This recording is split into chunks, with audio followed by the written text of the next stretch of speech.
Welcome to Get Connected. Today, our guest is Dr. Jeffery Ditzell. And Dr. Ditzell is the founder and lead psychiatrist at Dr. Jeffery Ditzell Psychiatry in New York City. He specializes in treatment-resistant depression, addiction and substance abuse, ketamine infusion therapy, adult ADHD, anxiety, and performance mindset coaching. Dr. Ditzell has led inpatient dual diagnosis units, served as the lead attending in multiple psychiatric ERs, and directed an assisted community treatment team.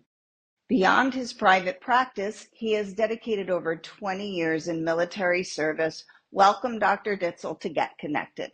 Thank you. Good to see you. So we have so much to cover in this very short period of time. But first, I wanted to ask you, what actually got you into psychiatry? Well, I guess if you'd asked me what, as a child, I wanted to do, it would have been a therapist, actually. I didn't know what a psychiatrist was when I was growing up in upstate New York.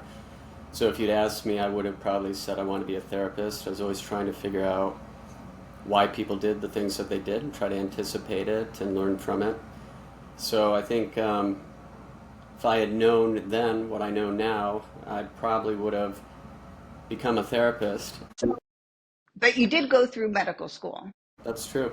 That's true. So as I went through my education, it just kind of kept me moving forward. And as I tended to like everything, I could make myself pretty much like any topic. But the topic that I really, really enjoyed and could read on and never tire from was psychiatry. So that's where I ended up. Is the thing that I was most passionate about was the thing that I did for a living.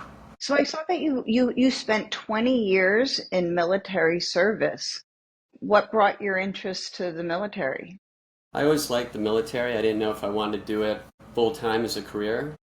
So I went into the National Guard after medical school, after going through the first semester. It turns out the military was a very good career path for me. It turned out to give me a lot of great experience. I was the division psychiatrist for all of Iraq while I was there, so it was a very very meaningful experience to be in Iraq and serve the troops and serve the soldiers. That sounds like a lot of trauma going on over there. Is that something that you were dealing with on a daily basis? Yeah, it was, as you can imagine, it was very busy. It was at a time when there were a lot of troop casualties and things like that, a lot of home front issues, so it was a fairly intense experience for a lot of the soldiers, both in combat but also with what was going on at home. It must have been really intense for you too. I mean, these are young guys and they're coming off of a battlefield. Yeah, it was. We had a good team, luckily, a very good team, and we did our best to stay open pretty much 24/7. So when people were coming through,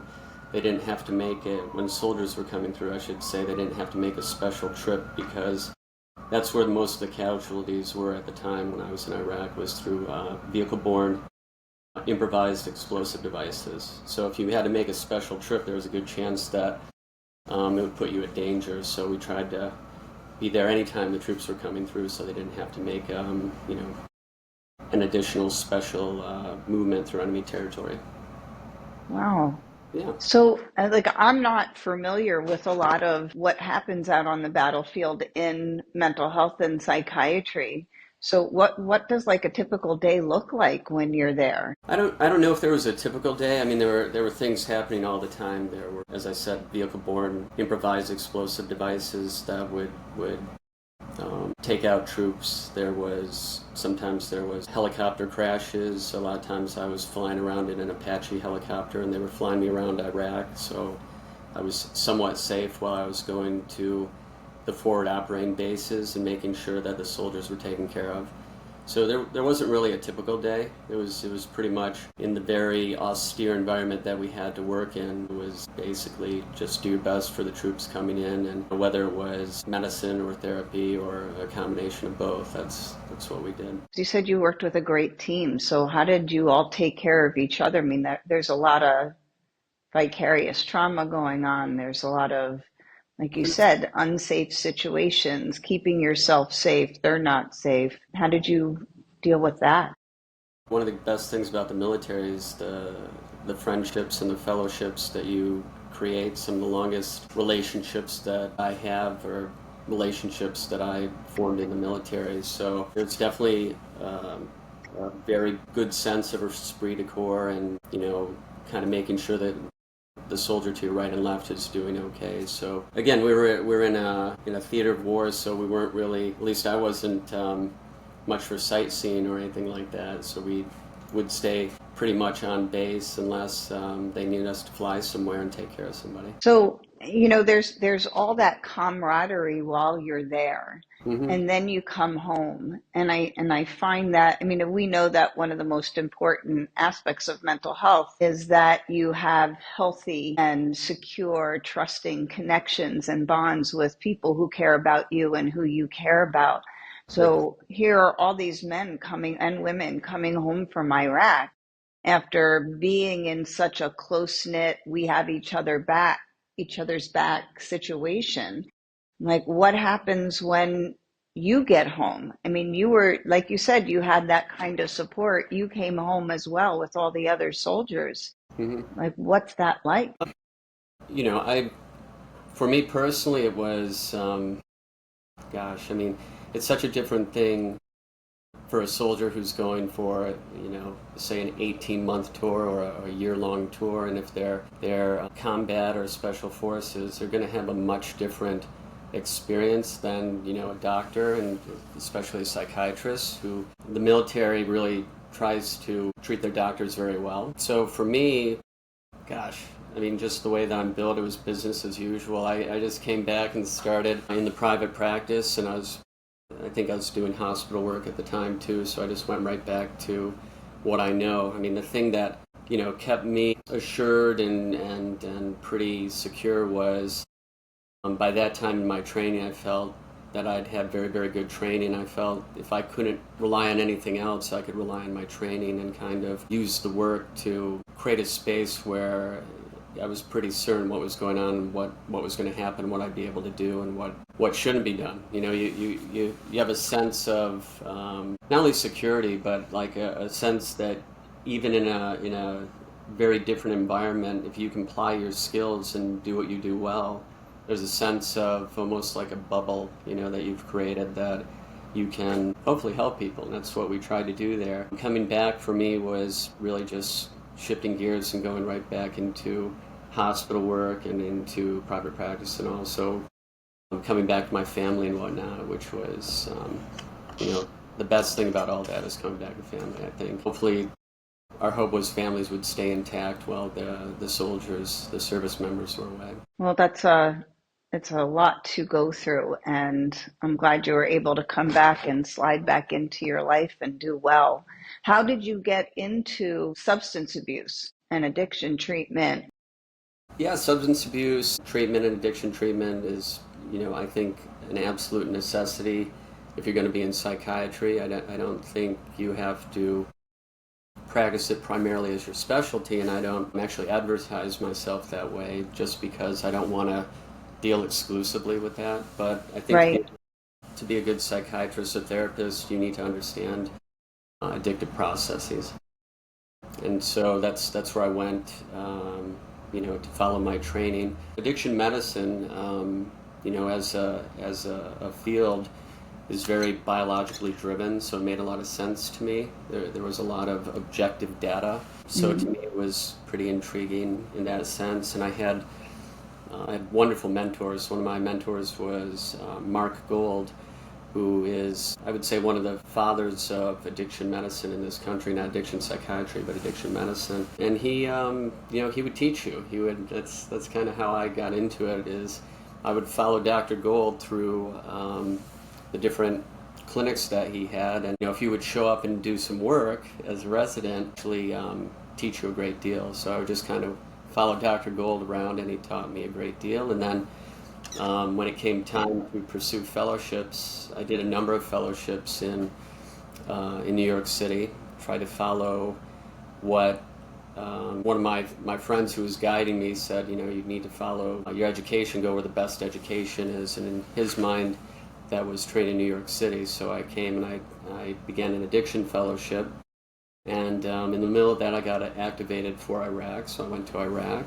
And the good people and doctors over at Beth Israel let me come back and resume my fellowship and even complete another one. So I did a consult liaison or a psychosomatic medicine fellowship, and then actually went back and finished the rest of the addiction fellowship. So it was kind of cool because I could go and do consults in the hospital, and I was kind of a mobile addiction unit. I could go in and detox people and things like that were fairly medically complex. And then, I took a position as the unit chief for dual diagnosis over at Bellevue Hospital, a famous hospital. Also very, very good training and had some wonderful colleagues. And then started out in private practice and always had a hospital practice as well. I feel like my career in New York City, like we were weaving around each other in different parts of New York City. I would have remembered you. I have a feeling that we spent time somewhere. I would say probably over at Bellevue. I would think, or NYU. But when we were introduced, I was like, "Gosh, I'm certain I know this person from ago." Maybe have that Yeah. way as well. So, back when I started, which was, I guess, the very beginning of the 90s, psychiatrists did do therapy in New York City. And that was that was so incredible that you could either go to a psychiatrist, a psychologist, or a clinical social worker in New York City, and depending on who a person was and what kind of orientation you were looking for. So I was thinking, well, you could do psychiatry, you could do therapy when you first started out. I think we're a similar age, right? Yeah, well, I don't know. You certainly look younger than me and more lovely, of course. But, back then you could do both. And throughout my career, I continued to do both because I can't honestly see the utility of the medications without the therapy. They work hand in hand. So in my practice, I will have a few people who do medication checks, but the majority of my clients do the medication management as well as therapy, which, as you know, the medications, they don't cure anything in our field. Not to minimize them for what they do, they can relieve suffering and they can decrease the intensity of symptoms, but the real work is learning how to manage your mind and your thoughts, I think. And, there still are psychiatrists who work that way and do therapy with the medications, but I think just doing med management without it is really a lost opportunity. I agree. I think that, when I have to send a patient to a psychiatrist, it's because I need a springboard. Like can you please get this person's body up and running enough so that I can do the work with them? And I think that obviously there are a few patients, like in terms of diagnoses, that may always need those medications to support their bodies in management. But I think that there are other modalities that are out there, that are coming out there, that are helpful for a significant amount of people who are out there. So I kind of want to pivot into some of those in different ways that you do help patients. And I kind of want to hit a bunch of them, from nutrition to exercise to I'm really excited for you to share with us about your mindset work that you do. And then, of course, ketamine assisted therapy. But if you just start out, like, do you use nutrition and exercise as part of your counsel and maybe meditation and mindfulness as you're working with patients? Absolutely, they're the foundations of this practice. There's so much benefit that you can get from a consistent practice of proper nutrition and proper movement, whether formal weight training or basically just any body movement that you do consistently. And it also serves as a very tangible, transformative process because it's obviously physical, and you can, if the person is committed to it, they can get a relatively quick transformation, which serves as sort of a guide to the mental transformation that they're doing. But as a practice, exercise and nutrition is going to really give you a huge anti-anxiety and anti-depressant effect that we can parlay into practice of mental management, where the resistance then isn't actual resistance like a weight, it's the resistance of the obstacles and the activities that we're doing in the day-to-day. So it really serves as a very nice, tangible model for a client to get their head around, because what we're trying to do ideally is get them to a place where they can act differently, obviously, consistently, and basically have a model of approach for the obstacles of life where they're doing things in a way that they're overcoming the obstacles to, make progress towards achievement and attainment, right? And so if we can demonstrate that physically, then it's a little easier to get your head around it on the day-to-day mentally and what you're doing. Absolutely agree with you. When I was going through the end of my therapy process, I trained for the New York City Marathon. And I just thought that was such a metaphor for everything in my life, from having a vehicle to release my anger and frustrations and having a way to process things out because I could think while I was bilaterally stimulating my brain running. Right. And you had to eat healthy, you had to nourish yourself, so you had food, and you had to persevere even when your body felt tired. And it was just, there were so many things that you needed to do in order to take care of your human, both Mm-hmm. mentally and physically. And it was just such a significant part of being able to reprocess the information that I was working on as I was going through my own treatment. I just think that exercise, and besides, we know so much more that, if you do moderate exercise for 30 minutes, you're going to build up your endocannabinoid system, right? You're going to create more serotonin every time you flex your muscles. You're going to create the proteins that allow your body to produce more of the hormones that we need for our mental health. So, that's a whole other ball game, but there's so many lessons to be learned about consistency and being consistent and being a person of your word and committed to doing some type of exercise on a regular basis that I think is such a great part of mental health treatment. It's a great way to, I completely agree. It's a great way to show up for yourself. It's having a practice of anything, that you do consistently that, as you said very eloquently, releases your feel-good neurochemistry, your norepinephrine, your dopamine, your serotonin, anandamide, oxytocin, endorphins, the whole ball of wax. And what we try to do is give people an alternative to the model of, disease model where you have some form of illness, and if we do our job right, we get your head above water. What we try to do is extend the scope from a disease model to a performance model, because it's essentially the same concepts. You're using the conscious mind to guide the unconscious mind to perform. That's where elite performance lies, is doing things in an easy unconscious manner. So what we try to do is teach people how to set up their time intervals of their days so they're showing up for themselves, essentially, gain accountability to themselves in these time intervals, and then overcome obstacles that they've set ahead of time so they know what they're doing and they don't talk themselves out of it. And then basically hack into your performance neurochemistry, which is the same feel-good neurochemistry that the medications, of course, work upon. So if you develop a model and a process where you're engaging obstacles and you can push yourself a little through momentarily stressful conditions, you can unlock your performance neurochemistry, which also happens to make you feel good. So you can achieve goals. And this is all a part of your performance mindset coaching that you do.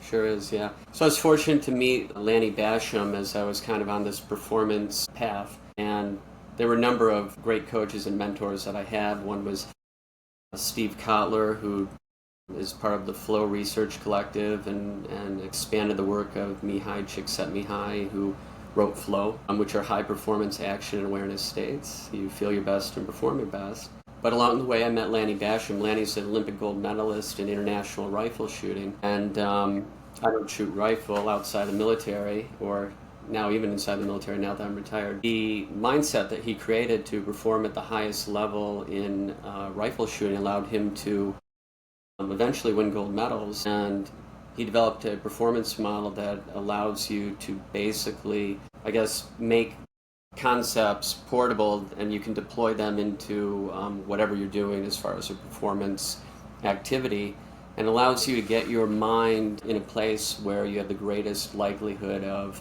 performing at an elite level. So it's very interesting. It's a very, very simple, elegant model in its simplicity, which it needs to be for us to use it, because we can't really use a very complex model with our conscious mind. We just don't have the RAM to do it, the storage or the memory to do it. But by having certain principles, some very basic principles, and then a model to be able to use them when you're facing an obstacle and a system to apply it, you tend to get very, very good results and make progress towards goals. And you get the achievements of that as an external symbol of who you become, which is basically in therapy self-actualization, right? Right. So it's a way to attain, which is the greater trophy, is who you become in the process. So you become someone capable of doing a thing, and the idea is to kind of set your life up in this way where you're overcoming these obstacles and making progress towards your goals. In the process of that, you become someone who's capable of doing it, which is where that deep sense of satisfaction comes from a life well lived.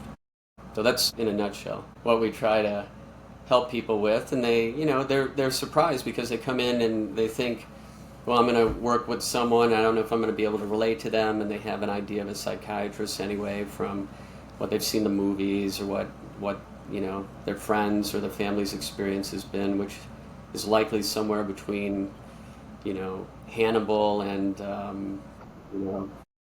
who knows what they've digested, right? But the fact of the matter is they come into the practice and I think they're pleasantly surprised because they feel well cared for by the team here, and that the stories are relatable, and they feel that they can find something that they can walk away with, and they have skills to perform in life outside of a coach or a therapist or a psychiatrist. Do you still find that you need your clinical skills to help with some of the patients who are perseverating and ruminating and kind of stuck with unresolved fear and shame and guilt, and then use your high performance mindset on top of that? It's not really separate out like that. I mean, of course, you use whatever tool you need to get results.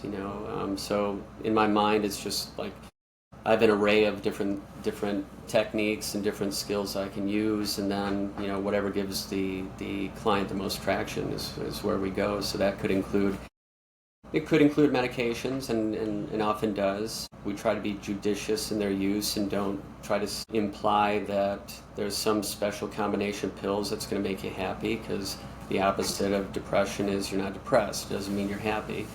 Right? So, but we do give our clients time to think about what would make them happy and sort of process through that, and then give them a very practical model to achieve that if they're interested in it. So what made you bring ketamine-assisted therapy into your practice? Well, so as an addiction psychiatrist by trade, I, basically around 2013 when medical marijuana kind of came on the scene, and you could get training to certify people. That came across my screen one day, and I was like, I really should look into what is being taught and offered here. And I really kind of thought of it from my side of it. I was like, I just want to know what the argument is, so I could counter it if I had to. And much to my chagrin, what I found was wonderful training. I think it was on the Department of Health website. It was like 4 or 6 hours of training, and it was great. I mean, it was really good. And I got done, I was like, this completely makes sense to me, medical marijuana, helping move the body towards homeostasis, right? And there's a whole endocannabinoid system throughout our central nervous system for a reason. But what I found was some really good training and some wonderful application.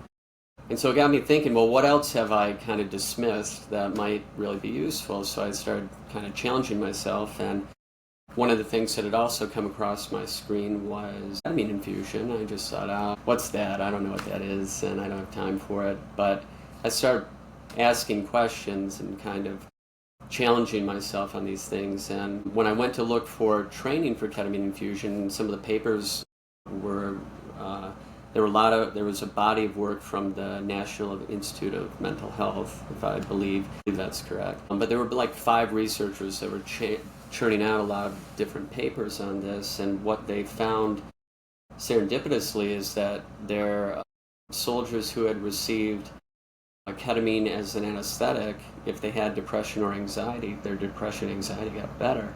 And so they started to do the research and write the papers. And as I came across this body of knowledge, I was like, wow, this really is something. This is really helping a lot of people. So what I did then is I thought, okay, well, there's got to be training here, right? So I went to probably the same place that I did the medical marijuana training and found there was no training whatsoever because ketamine had been around forever as an anesthetic. So the people who were most comfortable administering that were anesthesiologists, and a lot of the ketamine clinics that came along were run by anesthesiologists and not psychiatrists and such and such. So I was surprised that there wasn't any training, and I actually sought out a very, very good doctor, Dr. Gerald Grass in Florida, who opened up his practice and taught me as a psychiatrist how to administer ketamine infusions at the level of his standard, which is a high standard as an anesthesiologist and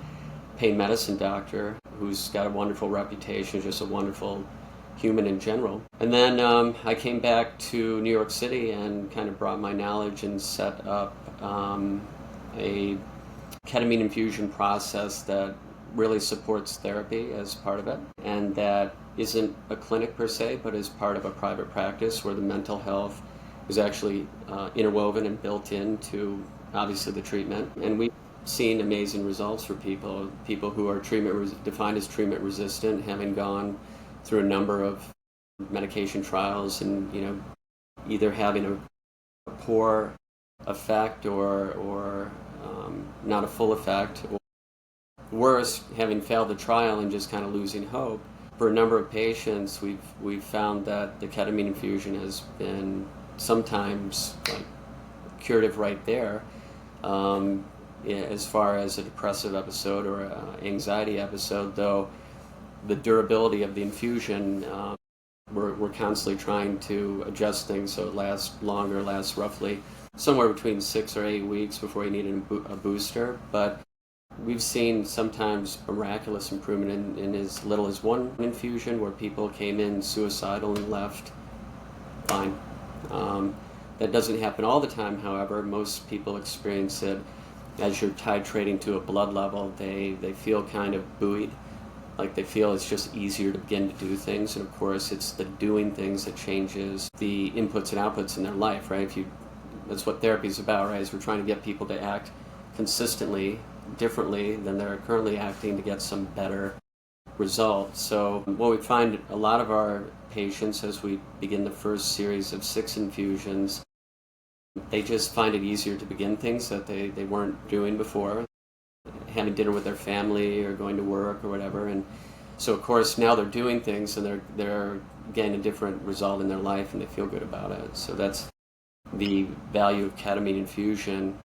Often I think it gets lost in the infusion part and not the therapy part.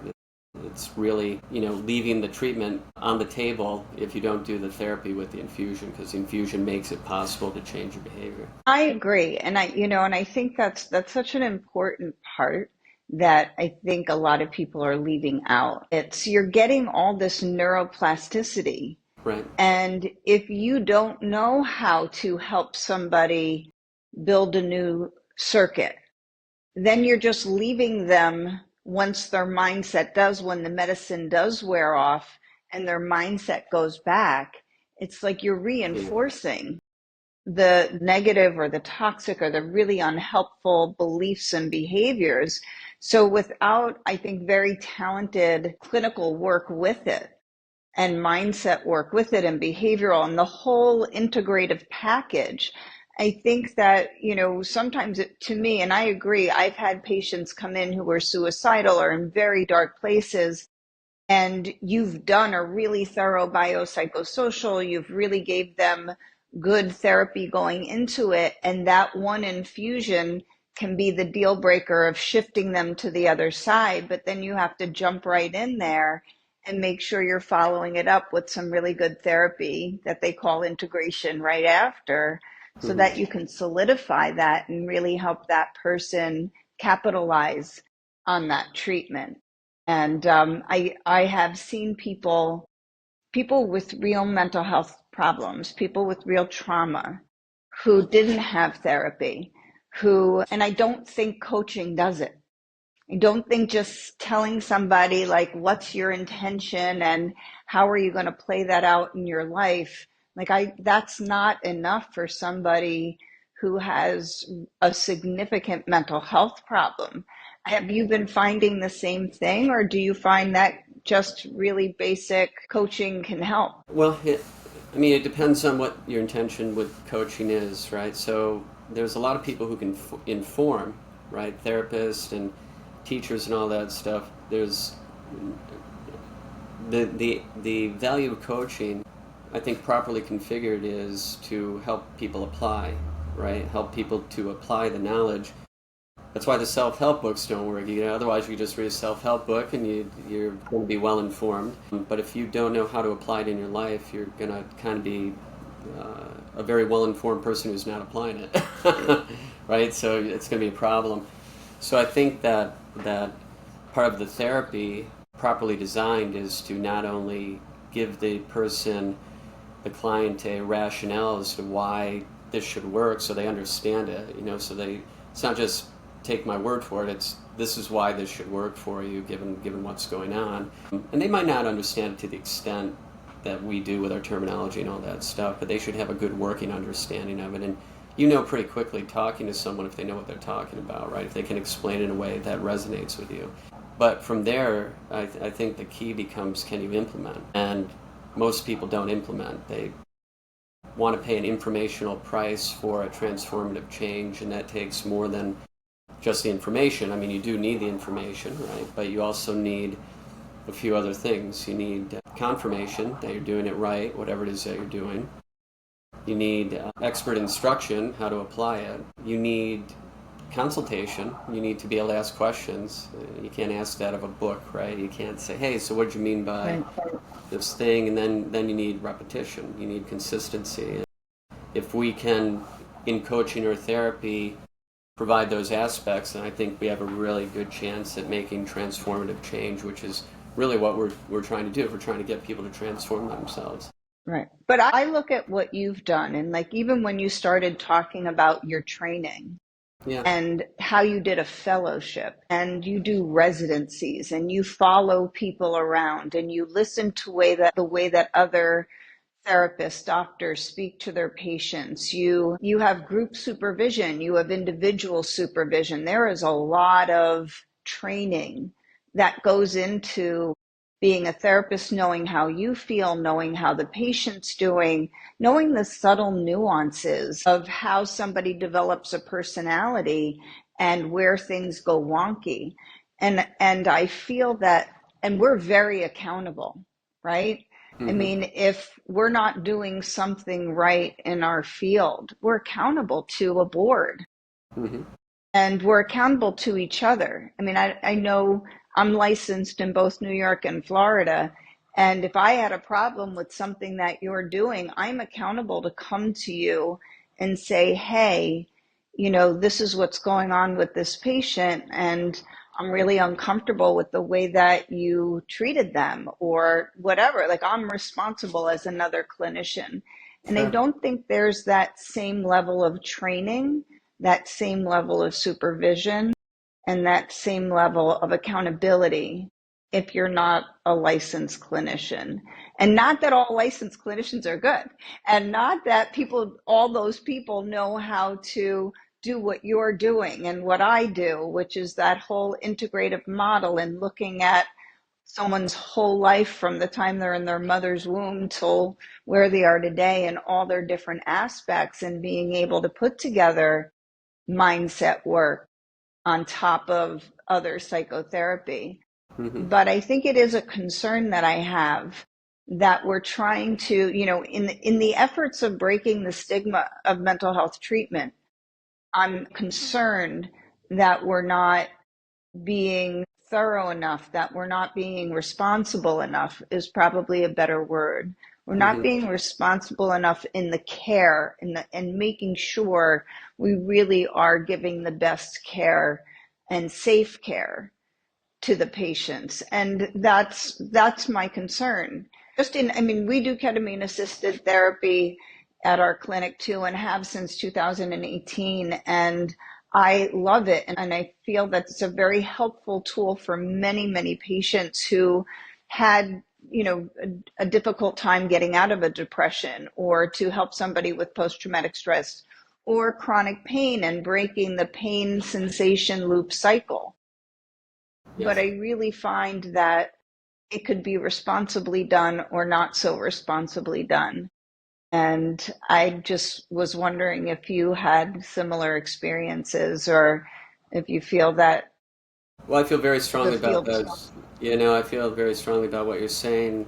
Ketamine infusion, is for the way that we offer it, it's part of a private practice, which is different from a clinic, obviously. So nothing against clinics or any particular person, but having said that, a lot of the clinics are very clinic-y, and they're often not tied to mental health treatment. Often the psychiatrist or the therapist doesn't even know that their client is going and getting ketamine infusion, more along the lines of a psychedelic tourist, right? They're kind of going and trying something, but the opportunity is lost a lot of times in those situations to do the ketamine-assisted therapy, which is the real value, right? In the client's mind, they're probably thinking that the ketamine itself is the whole thing of value, not realizing it's the ketamine infusion tied to the therapy that promotes behavioral change and makes it easier to change your behavior and begin to do other things. That is the real key. So my concern when people go to a clinic, usually if they come to this practice, they generally stay unless they move out of the state or whatever for various reasons. And if they come and do ketamine infusion, they generally continue doing ketamine infusion because it's so useful, and it's so well tolerated, and there's so few side effects. But the biggest thing is they get results. That's the cool thing. And so especially during the pandemic, when people had to find other places for treatment, they couldn't necessarily come into the city where we're located, they were unpleasantly surprised by what their care was, because they ended up going from, again, a private practice in the relationship that you've already built with your psychiatrist, in this case, or the team here, in your practice where you're comfortable with the therapy built into the actual treatment. But if they've gone elsewhere and didn't really understand the distinction between a private practice that offers this, such as yours, and just a clinic where the doctors might not be mental health professionals, then they could think they're getting, they're checking the box and getting the full benefit of ketamine infusion, but getting only a fraction of what could be their benefit. So you mentioned the word psychedelic. Yeah. And so I was wondering, are you familiar with the other psychedelics that people are doing? Are people coming to your clinic saying, I've tried X, Y, and Z, and I was wondering how ketamine would work for me? How do you feel about the world of psychedelic medicine and psychiatry? And do you think that it would be helpful for us to have some of these legalized? And do you see that as something that is possible in the near future? Well, I think it's quite possible. A lot of these substances are in stage 3 trials to have them legalized for medicinal use. So we can only comment on the ones that are legalized for medicinal use, which is ketamine infusion has been very, very helpful for a number of people. Transformative for some. And of course, things like psilocybin and MDMA that are coming down the pike that are still in clinical trials are likely to be helpful. And there's many people who will give their anecdotal experience, clients who come in and say, I've done this thing or that thing, microdose psilocybin or use cannabis recreationally, and I think their input is valid, and we should explore it and listen to it. But along the way, even though these things aren't medicinally used, you have to have some understanding of them to be able to guide your patient. There's certain times that you definitely don't want to use those substances. Especially when you have people who are potentially psychotic or um, you know have problems such as schizophrenia and things like that, or have a predisposition towards it. It can make things a lot worse. So I think anytime someone generally finds himself depersonalized, and you got to be very careful if you're going to give them something that gives them an altered view of reality. I agree. Or I recommend. agree. Yeah. So, but I think you need to be aware of it. 100%. What do you think are the most exciting advancements that we've had over the past 5 years in psychiatry, and where would you like to see our field move towards? I mean, personally, I think ketamine infusion was just a godsend. I really see it well tolerated, very safe to use, especially in the dosages that we're using. They can be used at higher dosages for pain management, things like that, usually by pain med doctors or anesthesiologists. But as a modality that's very, very well tolerated and actually pleasurable in the experience, because it's state dependent experience, as you know, if you take time and pay attention to the set and setting, it can be really quite a lovely experience in just getting the infusion, let alone the results that people get, which can be drastic and immediate sometimes. So that's been very exciting to me. And then, of course, I'm interested to see how the current psychedelics that are in stage 3 clinical trials pan out. But I've heard a lot of anecdotal evidence from clients, or their experience anyway. I don't know if evidence, but their experience of it in microdosing and things like that. The thing that interests me the most, though, is elite performance. Is how can you use the same techniques that you would use at a narrower scope in cognitive therapy?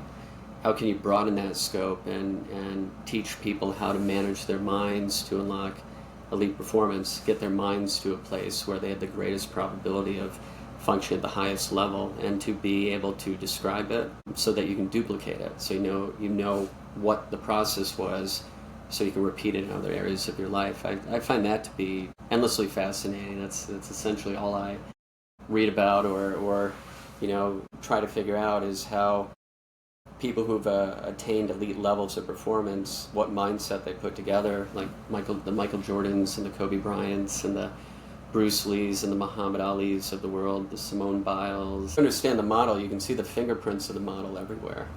So to me, to give people that is, that's invaluable in my mind. And people can take that and they feel empowered and they can take it with them. And I always tell them, you're not dependent on me or anybody else. Once you have these skills, they're yours. They're yours for the rest of your life, and you can practice them and keep improving them for the rest of your life. So that, to me, is very valuable, and I think my clients find it to be the same way, because they have a way that they can actually stimulate their own feel-good neurochemistry by a pretty simple process. When I was in New York City, I worked with neurodevelopmental disorders and neurodegenerative disorders, and then I worked with children and families who had HIV and AIDS and cancer. And I have always taught all my patients how to meditate, because I've been meditating since I'm 11. And so I used to do trainings for stress management and teaching people how to relax their body and how to stimulate their central nervous system. And I think from working with kids who had autism and Down syndrome and what have you, I was always fascinated about how the medical conditions, the neurological conditions, were affecting the brain, and how teaching them how to breathe and meditate and use music and movement could help them function in their lives, just even from singing a tune to them for them to understand what you were saying, to being able to use music to get them to move their body in a more functional manner. And when I landed up moving to Florida, I landed up working with some athletes who had performance anxiety. So a lot of my visualizations and meditations and mindset, were very helpful to that population.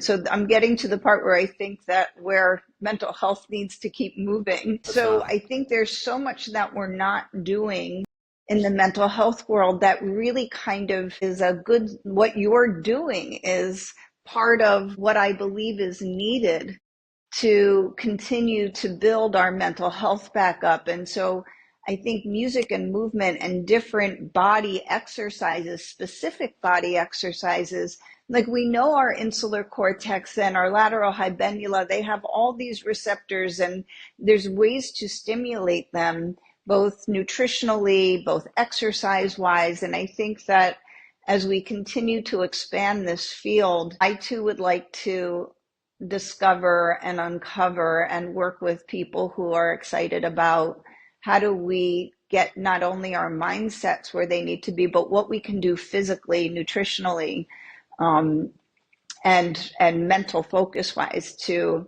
help our bodies and minds and brains stay in better shape and keep moving forward. One of the best sentiments I think I've ever heard. That's very articulate and of course, I agree with you. If we can shift the conversation to mental health and resiliency as opposed to mental illness, and start to look at what we're capable of as opposed to what we're not capable of, right? I think that'll be intriguing to people. I think it'll help a lot of people. And I think it puts the ability of the person to heal firmly where it needs to be with them, so they feel empowered to do it. And these are very, simple practices, a lot of them.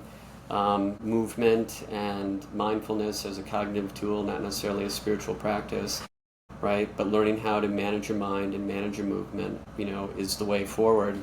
And I hope that we can realize the vision just as you articulate it, because I think that is a worthwhile cause, a worthwhile way to go, and a good path. And you really did separate, like I think in mental health we need to separate out, this is neurological, this is environmental. Like here, this comes from environmental causes, but when something is really off in the body, we just kind of have this umbrella term of mental health. Maybe it would be helpful for us to be more specific. Because then some people do you have to treat something, right? And sometimes it's just about how do we build your mindset and what went wrong in your environment that got in the way of that, and how did it get trapped in your body? And I know I saw that you did somatic training and what have you, which I think is a really important part of what you do and what I do as well. Yeah, no, I agree with you. We have to be able to articulate and discern what the different illnesses are or conditions, right? And what's the difference between the two. Each thing is going to have a different way that you can help it. So I think the better we can describe it and discern it, the better off we are, the better informed our patients are, the better off they are. And to give them a very tangible way to approach these things, I think it's a useful tool. So I think it starts with being able to describe things in a way that lets you see where things that could be grouped as similar could be wildly different, and you need to actually understand it if you're gonna help make the situation better. Yeah. Is there anything else that you think that it would be important for our viewers to know about mental health and about the type of treatment that you do that could be helpful? In addition to, please share with them how to reach you and find you in New York City. Yeah, we're across from Wall Street. We're at 65 Broadway. I don't know the number to the practice because I never call it, so I'm going to look. It's 646-751-7908.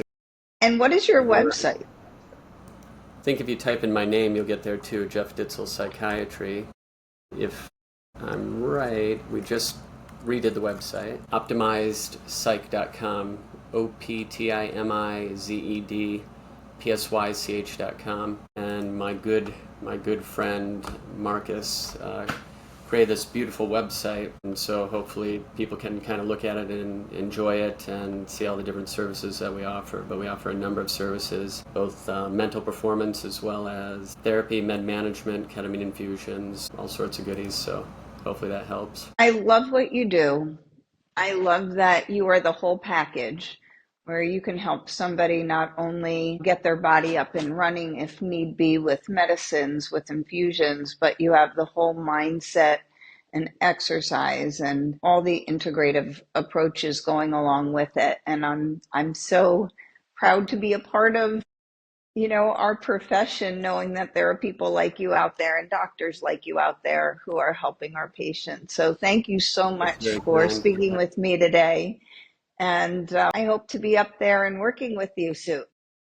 I do too. The pleasure is really mine. Meeting you has been, a wonderful experience for me, and I love having colleagues that are so thoughtful and knowledgeable and just kind. So anything that I can do for you or any of your people, please let me know. I'm available for you always. So great to see Well, you. thank you. We would love for you to come down and spend some time with us at our center, at our office, I and would love maybe to. work with some of our patients. We would love that. Yeah, I'd love to. And again, for you, please don't hesitate to contact me anytime you need Thank you. anything. But thank you. There's a lot of good clips in there that we can use. Yeah, it was a fun You conversation. just do good. Thank you. Me too. Like you do such great work. Thank you. Yeah, yeah, it's very, very enjoyable and rewarding, honestly. It really is because this type of conversation like we had, when someone walks in and they're expecting it's going to be, very, like I said, somewhere between Frasier and Hannibal. It's they think it's going to be a very unrelatable experience, and there's going to be a three-card Monty of pills that's going to fix them. And when you have a conversation like this with people, it takes it from a very passive experience where they kind of expect that you're going to somehow fix them to tools that are put at their disposal and no longer these external variables that they have no control over. And to see that dawning realization that they're in control of the process and you're giving them really good technique to actually to achieve these things. You're not just having them figured out somehow. That's where I get the thank yous that are the real thank yous. I get a thank you because the position of being a doc and all that stuff, just a courtesy. But when I get done with one of these conversations about performance mindset and how you leverage your mind and all, people stop and they're just like, thank you so much for taking the time to explain that to me and giving me that so I can walk away with it and I've got it to use in my life. So it's a nice way to be in the world, honestly. I agree. I agree. I really hope that you'll consider getting your Florida license because I really would love the opportunity to have you down here. So when you're here, let me know, and when I come up there, I'll certainly let you know. All right, And Sharon. by the way, I believe we are the same age. I'm 58 at the end of December, so we are. You are you make 58 look incredible. Thank you. That's very sweet of you. I appreciate it. Thank you. Have a wonderful day. Bye bye.